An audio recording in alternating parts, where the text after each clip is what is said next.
سلامتنا يبصحكم زخبركم زخاتلتنا نزعله زبلنا يوم حابريتات حزنا لكم مسينا لنا فلما قن channelنا شير لايك سبسكرايب بمقوار حابيركم ناخدكم حساباتكم تكافلنا بتحتنا نلابم جنرال ታደሰ ወረደ ካብ ስልጣኑ ንኽወርድ ንጌታቸው ረዳ ተሓቲቱም ህወሓት ክድሕን ተኾይና ዳግማይ ጉባኤ ክትገብር ኣለዋ ክብል ፕሬዝዳንት ጌታቸው ረዳ ገሊጹም ጌታቸው ረዳ ፕሬዝዳንት ትግራይ ያኮነን አብይ አሕመድ አብይ ናምበር ክብላ ሓላፊት ቤት ጽሕፈት ህወሓት ወይዘሮ ፈትለወርቅ ገብረ እግዚአብሔር ገሊጸን ጀነራል ታደሰ ወረደ ምስካላዩ ኣብ ትግራይ መፈንቅለ መንግስት ንምክያድ ከምዝተለሙ ተገሊጹም እዚኦም ካልኦትን ኣለውና ሕጂ ድማ ናብ ዝርዝሮም ጌታቸው ረዳ ፕሬዝዳንት ትግራይ ያኮነን አብይ አሕመድ አብይ ናምበር ክብላ ሓላፊት ቤት ጽሕፈት ህወሓት ወይዘሮ ፈትለወርቅ ገብረ እግዚአብሔር ገሊጸን ኣብ ትግራይ ሕዚ ሕጋዊ ፕሬዝዳንት የለን እዩ ዝበላ ወይዘሮ ፈትለወርቅ ገብረ እግዚአብሔር ውድብ ህወሓት መፍትሒ ኣቐሚጡ ዋላ እንተኾነ መንግስት ፌደራል ግን ክቕበለና ኣይከኣለን ኢለን ህወሓት ንኣቶ ጌታቸው ረዳ ካብ ፕሬዝዳንትነት ካብ ዘውዕሎ ጸኒሑ እዩ ዝበላ ወይዘሮ ፈትለወርቅ ጌታቸው ፕሬዝዳንትና ኣይኮነን ይለን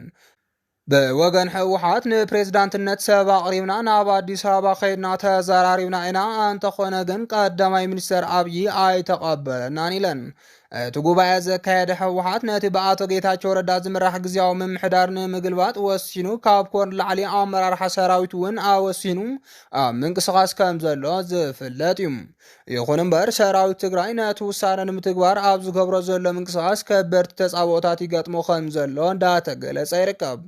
እቲ ብዶክተር ደብረጽዮን ገብረ ሚካኤል ዝምራሕ ጉባኤ ዘካየደ ጉጅለ ህወሓት ነቲ ብኣቶ ጌታቸው ረዳ ዝምራሕ ጉጅለ ህወሓት ብብሔራዊ ክሕደት ምፍራጁ ዝፍለጥ እዩ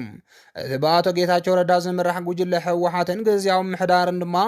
ነቲ ጉባኤ ዘካየደ ጉጅለ ዘይሕጋዊ ክብሉ ይገልጽዎም ብሰንኪ ናይ ክልቲኦም ጉጅለታት ምትፍናን ነንሕድሕዶም ኣፍልጦ ምክልላን ድማ ትግራይ ስርዓት ኣልበይነት ዝነገሳ ብምግባር እንዳተኸሰሱ ይርከቡ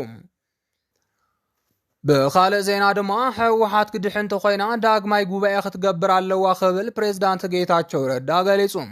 ፕሬዝዳንት ግዝያዊ ምሕዳር ትግራይ ኣይተ ጌታቸው ረዳ ነዝበሉ ምስ ተወከልቲ መናእሰይ ከተማ መቐለ ኣብ ዘሳለጥዎ መድረኽ ዘተኸም ዝኾነ ተሓቢሩም ኣብቲ መድረኽ ዝተረኸቡ ተወከልቲ መናእሰይ ከተማ መቐለ ብወገኖም ድማ ግዝያዊ ምሕዳር ህዝቢ ከተማ መቐለ ግልጋሎት ክረክብ ከም ዘያኸኣለ ወቒሶም እዮም ከም ዝፍለጥ ከተማ መቐለ ንኣዋርሕ ዝኣክል ብዘይ ከንቲባ ከም ዘላ ዝዝከር እዩ ግዝያዊ ምምሕዳር ህዝቢ ከተማ መቐለ ግልጋሎት ክረክብ ከም ዘያኸኣለ ዝገለጹ እቶም መናእሰይ ኣብያተ ዕዮን ምምሕዳርን ብምዕጻው ዝረጋገጽ ረብሓ ህዝቢ ኮነ ረብሓ መናእሰይ ከም ዘየለ ኣመላኺቶም ትግራይ ናይ ኩሉ ትግራዋይ ክትከውን ኣለዋ ዝበሉ እቶም መናእሰይ ነዚ ንዘይቕበል ኣካል ንቃወም ኢና እውን ኢሎም ብርክት ዝበሉ ቁጠባዊ ጸገማት ከም ዘለዎም ዝገለጹ እቶም መናእሰይ ኣብ ከተማ መቐለ መሬት ይውረር ኣሎ ብምባል መናእሰይ ክርብሑ ከም ዘይከኣሉን ግዝያዊ ምምሕዳር ዘለዎ ሓላፍነት ብኣግባቡ ክፍጽምን ጸገም ህዝብን መናእሰይን ክፈትሕን ሓቲቶም ኣለዉ ብተወሳኺ ጉዳይ ተመዛበልቲ ብግልፂ ዘለሉ ኩነታት ክግለጽ ዝሓተቱ እቶም መናእሰይ ጉዳይ ካብ ሰራዊት ዝተመለሱ ተጋደልቲ ምጥያሽ ዲዲኣር ክስርሓሉ ከም ዘለዎ እውን ገሊጾም ንተግባራውነት ውዕሊ ፕሪቶሪያ ከም ሰርሑ ዝገለጹ እቶም ተወከልቲ መናእሰይ ኣብ ስራሕ ፈጠራ መናእሰይ ክስራሕ ከም ዘለዎም ሰፊሕ ጸገም ኣብ ምፍታሕ ትኹረት ክረክብ ሓቲቶም ምክፋል ህወሓት ህዝቢ ኣብ ጸገም ኣትዩ ከም ዘሎ ብምግላጽ ኣብ ከተማ መቐለ ግልጋሎት ንምርካብ ኣብ ጸጋሚ ኩነታት ከም ዘለዉ እውን ሓቢሮም ኣለዉ ካብቶም መናእሰይ ዝቐረበሎም ሕቶ ምላሽ ዝሃቡ ፕሬዝዳንት ግዝያዊ ምሕዳር ትግራይ ኣይተ ጌታቸው ረዳ ውድብ ህወሓት ክትድሕን ተኾይና ዳግም ጉባኤ ክትገብር ኣለዋ ዝብል እምነት ከም ዘለዎም ብምግላጽ ሓደ ኮይንካ እውን ጸገም ህዝቢ ትግራይ ብህወሓት ጥራሕ ክፍታሕ ከም ዘይከኣለ ኣመላኺቶም ሕዚ ብዛዕባ ህዝቢ ትግራይ ዝሓስብ ኣካል ጉዳይ ተመዛበልቲ ክሓስብ ኣለዎ ዝበሉ እቶም ፕሬዝዳንት ህወሓት ካብ ዝተለመደን ድሕሩን ባህሊ ክትወፅእ ከም ዘለዋ ኣመላኺቶም ህወሓት ጸላኢ እዩ ዝብል ሓሳብ ጌጋ ምዃኑ ዝገለጹ እቶም ፕሬዝዳንት ኣብ ውሽጢ ህወሓት ኣነ ዝበልክዎ ጥራሕ ዝብል ኣካል ጸገም እናፈጠረ ምቕጻሉ ድማ ገሊጾም ኣለዉ ንባዕሎም ኣካል ሕመቕ ህወሓት ከም ዝኾኑ ዝገለጹ ፕሬዝዳንት ጌታቸው ረዳ ኣብ ትግራይ ዋና ኣጀንዳ ኮይኑ ቀጺሉ ዘሎ ጉዳይ ስልጣን ምዃኑ ተዛሪቦም ህዝቢ ትግራይ ሰላም ውሕስ ክኾን ዝመረፀ መንግስቲ ክህሉ ዝደሊ ህዝቢ እዩ ብምባል ግዚያዊ ምሕዳር ከይሰርሕ እናተገበረ ከም ዝመፀ እውን ገሊፆም ኣለዉ። ሕዚ ዘሎ ኣካይዳ ንህዝቢ ከም ዘይጠቅም ብምግላጽ ድማ መፍትሒ ኣብ ምምጻእ ከም ዝስራሕ ኣመላኺቶም እዮም።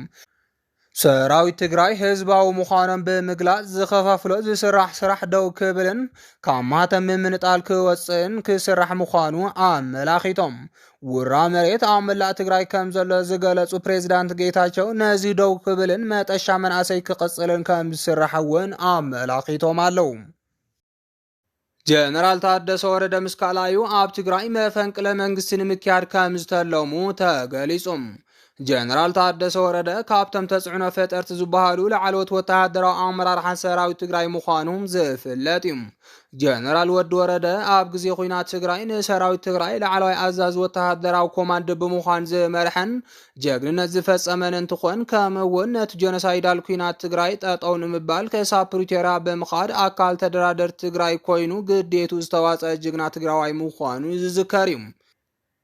ከም ዝፍለጥ ጀነራል ታደሰ ወረደ ቅድሚ ኩናት እውን ኣብ መከላኸሊ ሰራዊት ኢትዮጵያ ላዕለዋይ ሓላፊ ስታፍ ብምዃን ከም ዘገልገለ ዝዝከር እዩ።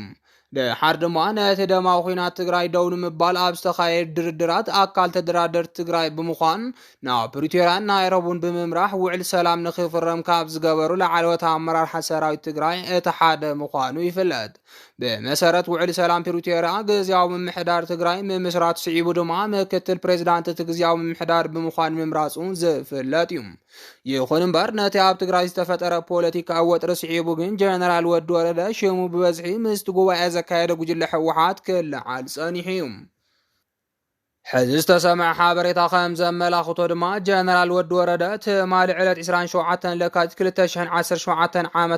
ኣብ ከተማ ሽረ ተረኺቡ ንኣዘዝቲ ኣርሚ ሰራዊት ትግራይ ንኸፈጽምዎ መደማት ከም ዝሃበ እንዳተገለጸ ይርከብ።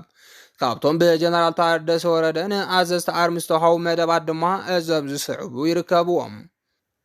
ቀዳማይ ብግዚያዊ ምሕዳር ትግራይ ዝተመደቡ ኣመራርሓ ዞባ ወረዳ ከተማን ጣብያትን ካብ ሓላፍነቶም ክወርዱን ናይቲ ብዶክተር ደብረጽዮን ዝምራሕ ጉጅለ ሕወሓት ደገፍቲ ዝኾኑ ኣመራርሓ ንኽምደቡ፣ እቲ ካልኣይ መደብ ከዓ ፖሊስ ኮሚሽን ትግራይ መሪሕነቱ ካብ ላዕሊ ክሳብ ታሕቲ ከም ብሓዱሽ ክመዓራረን ዘሎ ኩነታት ክቋፀር ምግባር እንትኸውን፣ እቲ ሳልሳይ መደብ ድማ ኣብ ዞባ ደቡብ ትግራይ ዝርከብ ዕጡቕ ኩሉ ዕጥቁ ከራግፍ ዝብል እዩ።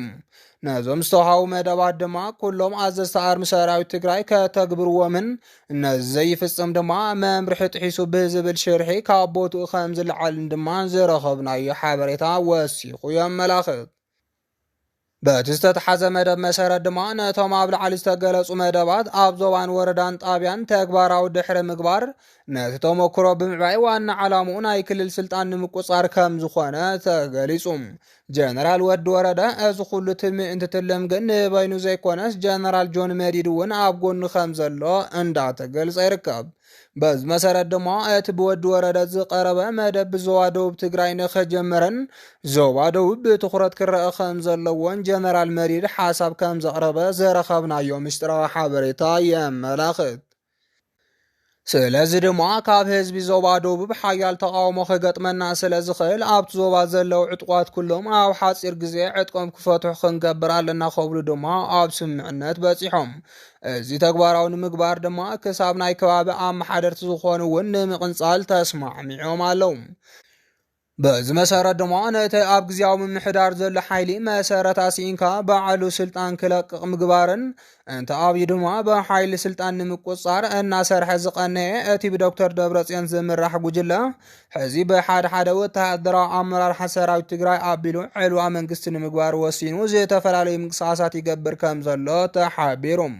ነዚ ስዒቡ ድማ ብዙሓት ተጋሩ ምሁራት ተቃውሞኦም እንዳስምዑን ከምኡውን ህዝቢ ትግራይ ተቃውሞ ከስምዕን እንዳጸውዑ ይርከቡ።